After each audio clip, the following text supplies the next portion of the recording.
जय जय रघुवीर समर्थ. समर्थ म्हणतात की आपल्या आयुष्यामध्ये आपण जन्माला आलो की आपला पहिला गुरु म्हणजे आपली आई आहे.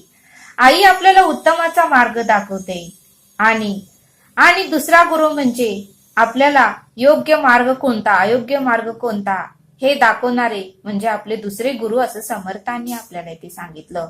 आणि म्हणूनच समर्थ म्हणतात की दुधावरची साय म्हणजे आई, वाळवंटातील थंडगार पाणी म्हणजे आई, लंगड्याची पाय म्हणजे आई आणि वासराची गाय म्हणजे आई आणि आपल्या आयुष्यातील पहिला गुरु म्हणजे आपली आई असं समर्थांनी आपल्याला इथे सांगितलं. आणि म्हणूनच समर्थ म्हणतात की आईच आपल्याला सुरुवातीला आत्या आणि बाबा म्हणायला शिकवते.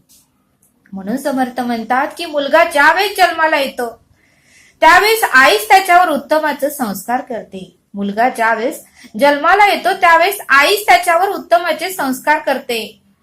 पण मुलगा मात्र 7 वर्षाचा झाल्यावर तो शाळेला जातो. मुलगा हा 7 वर्षाचा झाला की तो शाळेला जातो, पहिलीला जातो आणि मग मात्र शिक्षकच त्याचे गुरु असतात. मग मात्र शिक्षकच त्याचे दुसरे गुरु असतात.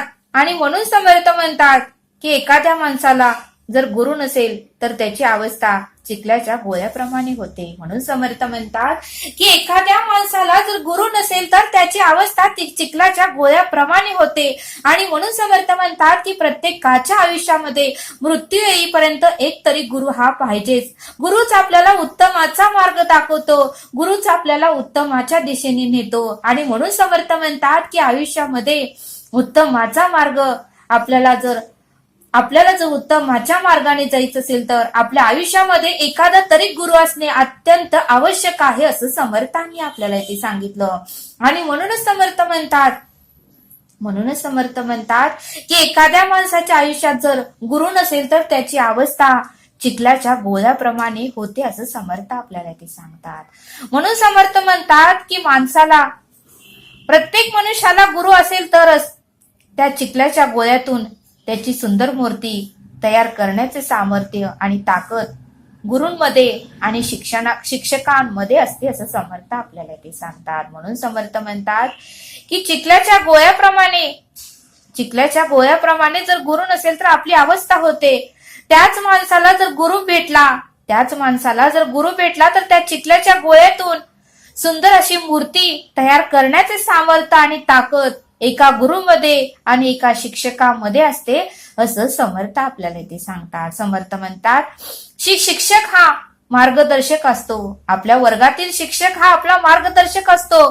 तो उत्तमाचं आपल्याला शिकवतो, उत्तमाचं ज्ञान देतो, उत्तमाचं सांगतो. म्हणून समर्थ म्हणतात की शिक्षक हा मार्गदर्शक असतो. आणि म्हणून समर्थ म्हणतात की संत ज्ञानेश्वर म्हणत होते की गुरु कृपे वाचून सर्व काही अनर्थ आहे. म्हणूनच संत ज्ञानेश्वर ही म्हणतात की गुरु कृपे वाचून सर्व काही अनर्थ आहे. आणि म्हणून समर्थ म्हणतात की संत ज्ञानेश्वरांचे आई वडील संत ज्ञानेश्वर लहान असतानाच त्यांना सोडून गेले आणि त्यांना घडवण्याचे कार्य हे त्यांचे मोठे बंधू निवृत्तीनाथ महाराजांनी केले. त्यांना उत्तमाचा मार्ग दाखवण्याचं व त्यांना घडवण्याचं कार्य त्यांचे मोठे बंधू, त्यांचे मोठे भाऊ निवृत्ती महाराज यांनीच त्यांच्यावर उत्तमाचे संस्कार केले. आणि निवृत्ती महाराज हेच त्यांचे गुरु होते असं समर्थांनी आपल्याला इथे सांगितलं. त्यांनीच संस्कृत भाषेचा अभ्यास केला. आणि म्हणूनच आज संत ज्ञानेश्वरांनी संस्कृत भाषेचा अभ्यास केला. म्हणूनच आज संपूर्ण देशाच्या कानाकोपऱ्यामध्ये संत ज्ञानेश्वरांची कीर्ती पसरली आहे असं समर्थांनी आपल्याला इथे सांगितलं. आणि म्हणून समर्थ म्हणतात की आकाश गंगेचे स्थान सूर्याला आहे ते स्थान समाजात गुरुला आहे. म्हणून समर्थ म्हणतात की आकाश गंगेमध्ये जे स्थान सूर्याला आहे ते स्थान समाजामध्ये गुरुला आहे असं समर्थांनी आपल्याला इथे सांगितलं. म्हणून समर्थ म्हणतात की सूर्य सृष्टीतील अंधार नाहीसा करतो. म्हणून समर्थ म्हणतात की सूर्य हा सृष्टीतील अंधार नाहीसा करतो तर गुरु हा माणसाच्या मनातील अज्ञान आणि अंधश्रद्धा आणि अहंकाराचा अंधार नष्ट करतो. म्हणून समर्थ म्हणतात की सूर्य हा सृष्टीतील अंधार नाहीसा करतो तर गुरु हा माणसाच्या मनातील अज्ञान, अंधश्रद्धा आणि अहंकाराचा अंधार नष्ट करतो. आणि म्हणून समर्थ म्हणतात की समाजातील लोकांना आपल्या विचार प्रकाशातून उत्तमाचा मार्ग दाखवण्याचे काम गुरुच करतात असं समर्थ आपल्याला इथे सांगतात. आणि म्हणूनच समर्थ म्हणतात की जी माणसे गुरूंची निंदा करतात ती माणसे कधीच गुरूंचे शिष्य होत नाहीत. म्हणून समर्थ म्हणतात की जे मनुष्य गुरूंची निंदा करतात ते कधीही गुरूंचे शिष्य होत नाहीत. आणि म्हणून समर्थ म्हणतात की जेवढे महत्व आईला देतो, म्हणून समर्थ म्हणतात की आपल्या आयुष्यामध्ये जेवढे महत्व, जेवढा आदर सन्मान आपण आपल्या आईला देतो तेवढंच महत्व, तेवढंच आदर आणि सन्मान आपल्याला गुरुला द्यायला हवं असं समर्थांनी आपल्याला इथे सांगितलं. आणि म्हणूनच समर्थ म्हणतात की आई म्हणजे दुधावरची साय, आई म्हणजे वासराची गाय, आई म्हणजे लंगड्याची पाय आणि आई म्हणजे वाळवंटातील थंडगार पाणी असं समर्थांनी आपल्याला इथे सांगितलं. आणि म्हणूनच समर्थ म्हणतात ही उपमा गुरुलाही आपल्याला देता आली पाहिजे. म्हणून समर्थ म्हणतात की गुरूंमध्ये जो दोष पाहतो तो शिष्य कधीही होऊ शकत नाही. म्हणून समर्थ म्हणतात की जी व्यक्ती गुरूंमध्ये दोष पाहते ती व्यक्ती कधीही गुरूंची शिष्य होऊ शकत नाही, त्याला गुरूंची कृपा कधीही लाभत नाही. जी व्यक्ती गुरूंमध्ये दोष पाहते, गुरूंची निंदा करते, त्या व्यक्तीला गुरूंची कृपा कधीही लाभत नाही. आणि सद्गुरूंचा सतशिष्य बनण्यासाठी गुरूंवर संपूर्ण विश्वास आणि श्रद्धा असावी. सद्गुरूंचा सतशिष्य बनण्यासाठी गुरूंवर संपूर्ण विश्वास आणि श्रद्धा असावी. कारण गुरु देह नसून साक्षात ईश्वर आहे. कारण गुरु हा देह नसून साक्षात परब्रह्म असतो. गुरु हे सर्वश्रेष्ठ आहेत. म्हणून समर्थ म्हणतात की गुरु हे देह नसून साक्षात परब्रह्म आहेत. गुरु हे सर्वश्रेष्ठ आहेत. गुरूंचे अनुकरण केले म्हणून आपण गुरु कधीही होऊ शकत नाही. गुरूंचे अनुकरण केले म्हणून आपण गुरु कधीही होऊ शकत नाही. आणि म्हणूनच समर्थ म्हणतात की प्रत्येकाच्या आयुष्यामध्ये एखादा तरी गुरु असणे अत्यंत आवश्यक आहे असं समर्थांनी आपल्याला इथे सांगितलं. समर्थ आपल्याला एक बोध सांगतात की एका गावामध्ये एक शेतकरी होता आणि त्याने एक गाय सांभाळली होती. पण अचानक ती गाय आजारी पडली. आजारी पडायच्या अगोदर मात्र ती भरपूर त्याला दूध देत होती. त्याला भरपूर पैसा त्या गायीकडून मिळत होता. तो दूध विकून भरपूर पैसा कमवत होता. पण अचानक त्या गायीची तब्येत बिघडली, ती गाय आजारी पडली आणि ती दूध द्यायचंही त्या गायीनं बंद केलं. त्यावेळेस मात्र तो शेतकरी गायीला मात्र चारा खात होता. पेंट सरकी जे काही गायीला लागत होतं ते सर्व विकत आणून घालू लागला आणि त्याला इन्कम मात्र काहीच मिळेना. आणि म्हणून त्याने रागानं त्या गायीला औषध पाणीही केलं नाही. आजारी असताना त्या गायीला गावाच्या बाहेर नेऊन सोडून दिलं. का तर गायी सांभाळतोय म्हणून आपलंच नुकसान होतंय. गायी तर दूध देत नाही, पण चारा आणि पेंट सरकीसाठी आपलेच पैसे खर्च होतात. आणि असा विचार करून त्या शेतकऱ्याने ती गायी गावाच्या बाहेर नेऊन सोडून दिली. त्यावेळेस मात्र गुरूंचा एक शिष्य त्या गावाच्या बाहेरूनच जात होता. त्याला ती गायी दिसली आणि त्याला त्या गायीची दया आली. त्यावेळेस तो शिष्य गुरूंकडे गेला आणि गुरूंना म्हणाला की गुरुदेव, एक गायी आहे आणि ती रोडवर बसली आहे, ती खूप आजारी आहे, मी तिला घरी घेऊन जाऊ का? त्यावेळेस गुरुदेव म्हणाले, हो बाळा, तू मुक्या प्राण्यांवर दया दाखवतोय म्हणजे तुझे विचार फार महान आहेत.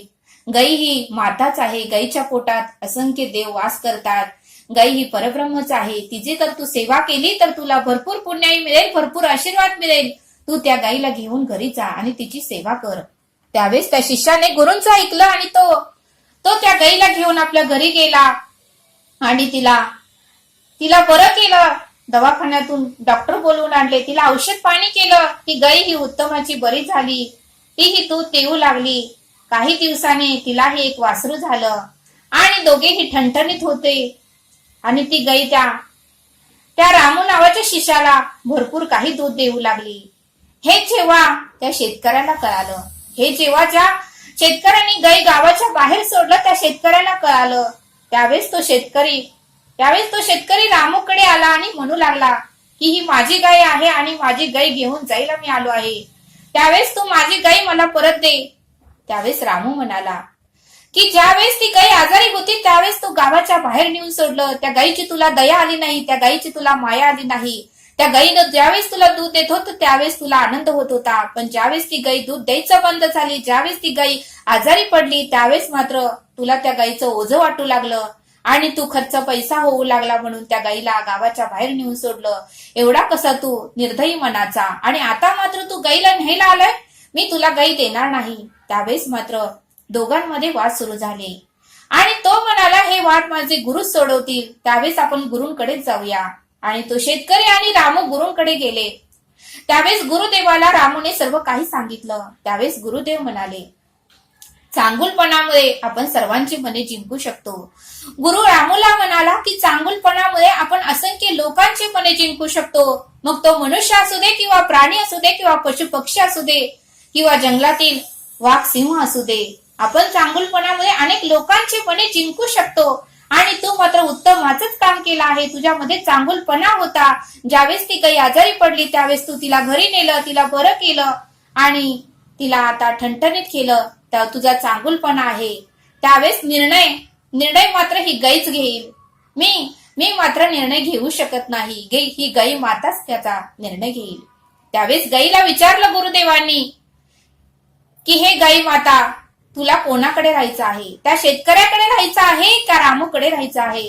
त्यावेळेस त्या गाईने मान खाली घातली आणि ती रामूकडे गेली आणि रामूचे हात आणि पाय चाटू लागली आणि रामूच्या चरणापाशी येऊन बसली.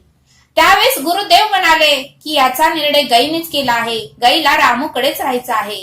त्यावेळेस तो शेतकरी मान खाली घातला. गुरुदेव म्हणाले की चांगुलपणामध्ये आपण अनेक लोकांची मने जिंकू शकतो. रामूने त्या गाईला माया दिली, रामूने त्या गाईला प्रेम दिलं, रामूने त्या गाईला बरं केलं आणि तिला जे काही हवाय नाही ते सर्व काही तिला दिलं आणि त्या मायेने, त्या प्रेमाने ती गाई रामूकडेच गेली. मग गुरुदेव म्हणाले त्या शेतकऱ्याला, तू मात्र फार वाईट त्या गाईसोबत वागणूक केलीस. ज्यावेळेस ती आजारी पडली त्यावेळेस तिला बरं करायच्या ऐवजी तू गावाच्या बाहेर नेऊन सोडलं. असंच जर आपल्या घरातील व्यक्तीने, आपण जर आजारीच पडलो आणि आपण घरातील लोकांना जर ओझं झालो म्हणून घरातील लोकांनी जर आपल्याला गावाच्या बाहेर नेऊन सोडलं तर आपल्याला कसं वाटेल, असं त्या शेतकऱ्याला गुरुदेवांनी समजावून सांगितलं. त्यावेळेस त्या शेतकऱ्याचे डोळे मात्र खडकन उघडले आणि त्या शेतकऱ्याच्या डोळ्यातून मात्र अश्रू येऊ लागले आणि तो गुरुंना साक्षात दंडवत घातला आणि गुरुदेवांना म्हणाला, हे गुरुदेव, तुम्ही माझे डोळे उघडले. ज्यावेळेस गाई आजारी पडली होती त्यावेळेस माझं काम होतं गाईला बरं करायचं, तिला दवाखान्यात न्यायचं, तिला औषध पाणी करायचं, पण मी मात्र गाईसाठी खर्च होऊ लागला म्हणून तिला गावाच्या बाहेर नेऊन सोडलं. ही माझी फार मोठी चूक होती. आयुष्यामध्ये मी आता अशी चूक कधीही करणार नाही. खरंच तुम्ही धन्य आहात, महान आहात.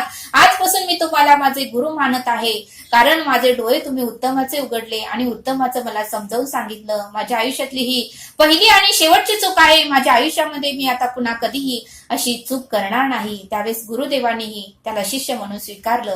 बघा म्हणले समर्थ, गुरुच हा उत्तमाचा मार्ग आपल्याला दाखवतात आणि गुरुदेवांनी सांगितलं की चांगुलपणामुळे आपण अनेक लोकांची मने जिंकू शकतो, असं गुरुदेवांनी त्या शेतकऱ्याला समजावून सांगितलं.